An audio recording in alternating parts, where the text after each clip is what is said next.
వాడిపోక ముందే నన్ను వాడుకో ప్రభువా.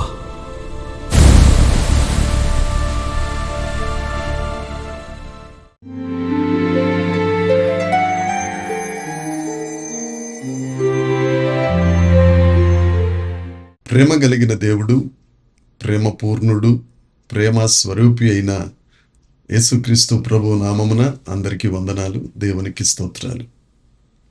ఆ ప్రేమ కలిగిన తండ్రి మనలను ప్రేమించి శాశ్వత కృపను మనకు అనుగ్రహించి మరొక నూతన దినమును మన జీవితంలో ప్రవేశపెట్టినందుకై సమస్త మహిమ ఘనత ప్రభావములు యేసయ్యకు చెల్లునుగాక. ఆ అద్వితీయుడు మనలను ప్రేమించి ఈ నూతన దినములో మనకు అనుగ్రహించిన పరమవాక్య ధ్యానము కృపావార్త. పరమగీత గ్రంథము 4వ అధ్యాయము 10వ వచనము.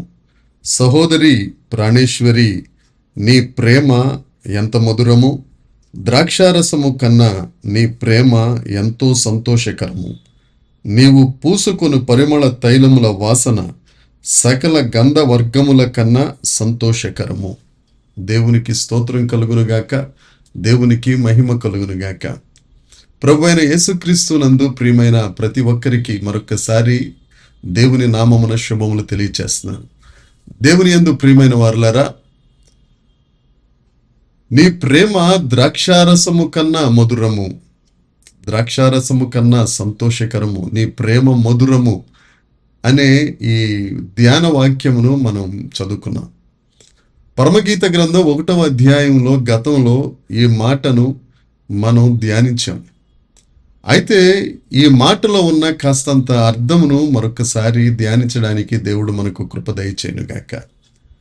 ఇందులో మనం గమనించవలసిన విషయం, వరుడు ఆయన ప్రేమిస్తున్న ప్రేమ మధురమని, అది ద్రాక్షారసము కన్నా మధురమని తెలియచేస్తూ ఉండగా, ఆయనను ప్రేమించే వరువు ఇంకెంతగా వరుణ్ణి ప్రేమించాలి అనే సంగతిని మనం గమనించవలసి ఉండాలి. ఈ లేఖన భాగంలో వరుడే ముందు వధువుని ప్రేమించినట్లుగా మనం చూస్తాం.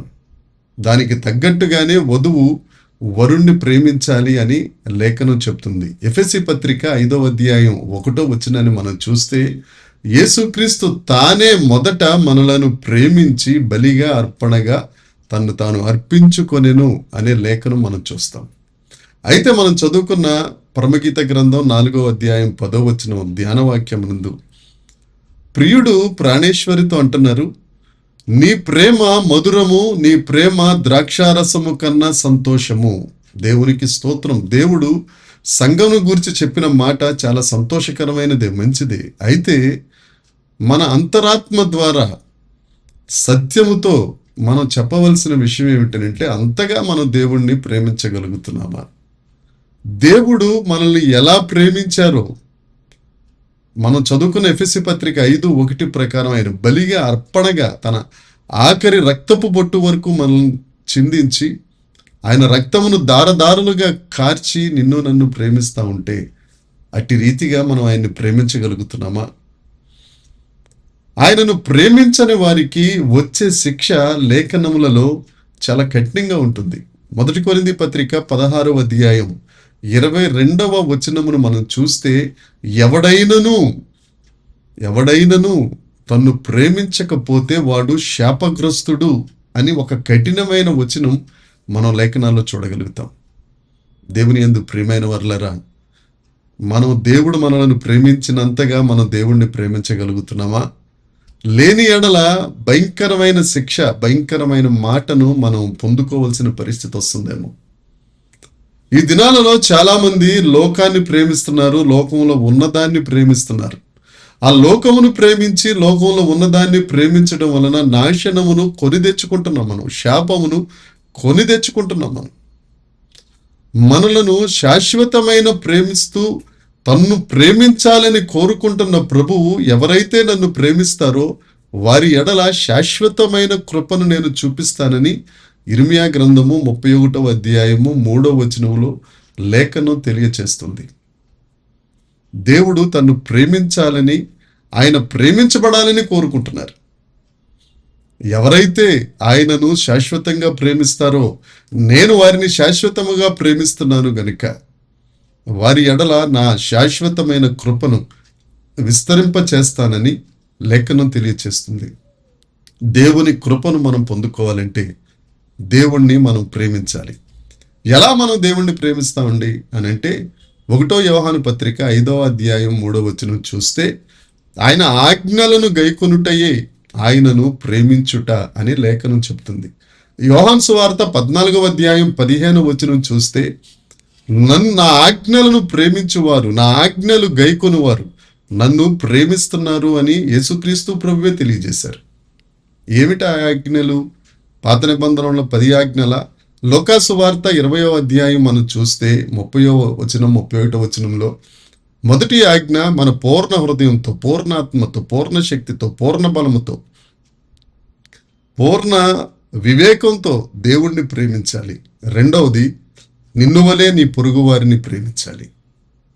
ఈ 2 ఆజ్ఞలు మనం గైకొనగలిగితే, ఎవరైతే ఆ ఆజ్ఞలు గైకుంటారో ఆ ఆజ్ఞలు గైకొనిన వారు దేవుణ్ణి ప్రేమించినట్లు.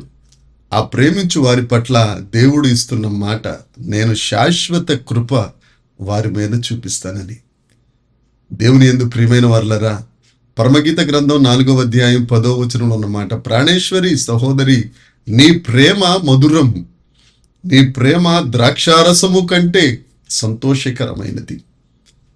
మరొక్కసారి చెప్తున్నానండి, ఆయన మన ప్రేమ కోరుకుంటున్నాడు, మనం ప్రేమించాలని కోరుకుంటున్నాడు.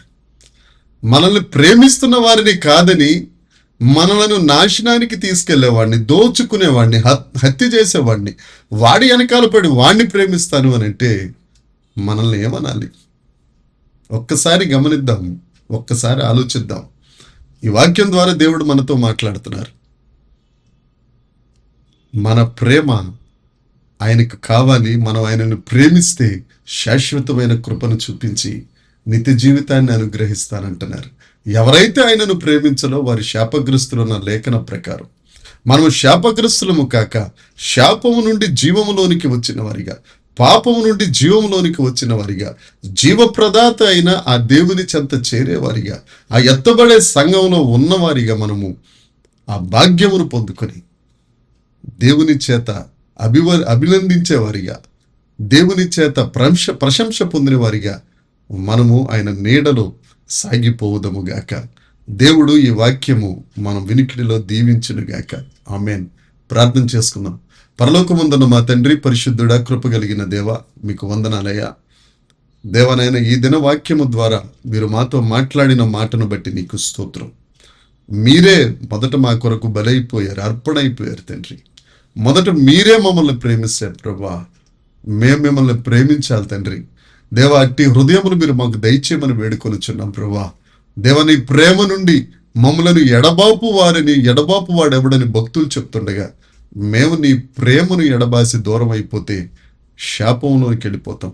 దేవ, అలాంటిది జరగకుండానట్లు నిన్ను హత్తుకొని వారిగా, నిన్ను ముద్దు పెట్టుకునే వారిగా, నీ చెంత చేరిన వారిగా ప్రభా, నీ కౌగిటిలో ఒదిగిపోయే వారిగా మేము ఉండుటకు కృప దయచేసి మహిమ పొందుమని యేసుక్రీస్తు నామమున ప్రార్థించి అడిగి వేడుకొనుచున్నాము తండ్రి.